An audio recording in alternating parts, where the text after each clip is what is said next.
Hey everyone, in today's video I'm going to talk about back button focus, and what that is a shooting technique that removes actually the focusing function of the shutter release to a separate button. So your shutter, when you half press, instead of focusing, it'll just meter, and when you fully press it, it takes a shot. So the focusing part, you put it on another button, and what that does is that it makes you more efficient once you master this technique. It's not about getting sharper photos, though it does help with some focusing errors. It's about being efficient. As I was saying, the metering and the autofocus is assigned to your half press shutter button. I'm going to show you how to change that on a Canon camera, but if you have a different one, you can just Google it or search on YouTube or whatnot, and I'm sure you'll find how to set back button focus on your camera. So autofocus is not perfect, right? Unless you have a 1DX Mark III where the focusing seems to be out of this world. If you're using the normal half press, right? And let's say you're tracking an object and something else gets in the front, the focusing is gonna try to grab that, whatever's in front, right? It doesn't understand that what just passed in front is not relevant. With back button focus, you see that happening, and you just release the button, so it stops focusing and your focus remains on the subject that you wanted. With back button focus, you could avoid that. You could simply release the button and the focus would remain locked on your initial subject.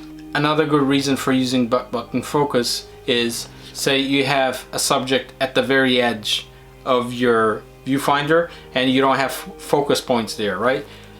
What you would do normally is you would switch to single point, you would grab focus, and then without fully pressing your shutter, you would recompose to have the subject where you want him, and you take the shot, right? The thing is, if you want to take multiple shots, you would have to do that constantly.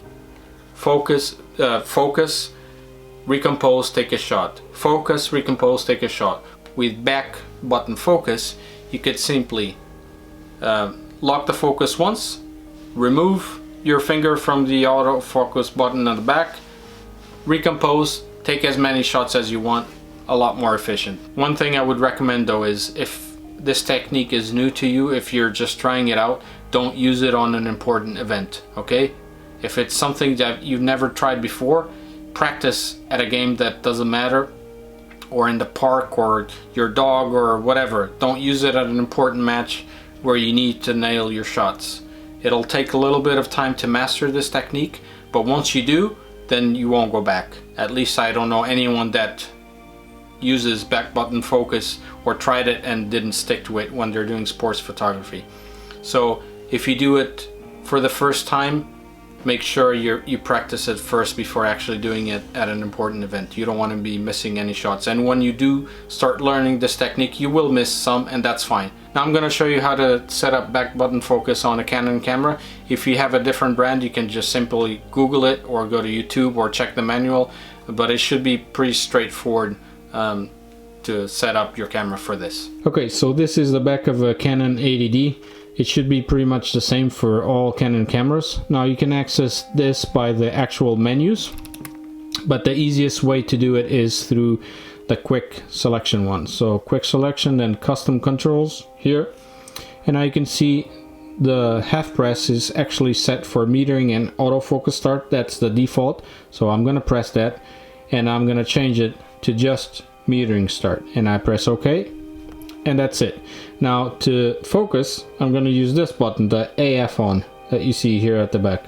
When I press the shutter, all it's going to do is meter, and then fully pressing, it'll take the shot. So for focus, only the back button focus will work now. If you don't have an AF on button on your camera, maybe you have a different button that you can assign that to. In this case I do, so it's easy to just assign it there. If I have a grip, I will also have an autofocus button on the grip itself, so that should not be an issue. I have access to both vertically and horizontally.